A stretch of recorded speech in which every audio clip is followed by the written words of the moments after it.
A lejohet shkulja e çimeve në mes të vetullave këtu për femrat? Po, lejohet edhe për femrat edhe për meshkujt. Kjo këtu nuk është vetull. Kjo nuk është vetull. Po ashtu edhe kjo pjesa nuk është mjekër këtu. Kjo pjesa nuk është mjekër.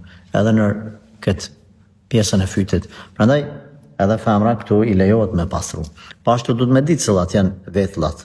Tash nuk mund t'i përcaktoj, por ajo që dihet vetull, ajo që s'është vetull, për shembull vjen deri këtu. Tash mos më keq kuptojnë se mos më mendu dikush se hoxha po lejon hekjen e vetullave. Hekja e vetullave është e ndaluar në Islam, mirë po. Nëse vjen deri këtu për shembull, tash po egzagjeroj pak me qëllim. Deri këtu. Kjo nuk ka vetull. Hajde deri këtu, që pjesën mban me heknina. Ose në ajo që vjen deri këtu, në vi ku e di.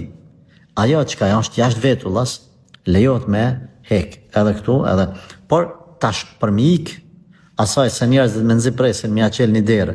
Edhe pastaj mos mu nal, me thonë hoxha ka thonë çka sa vetull edhe tash ai më i bon, ku e di çka më thonë jo, vetulla nuk kam piçtu, po piçtu edhe tash hek këtë pjesë. Pastaj thotë ai çtu s'ka gale pe hekje edhe tash bon, pe dini çush e lejojnë ashtu kështu, janë të i bon shumë njerëz, edhe meshkujt lema femrat. Prandaj themi kjo është e lejuar më largu sepse nuk hyn në kategorinë e vetullave.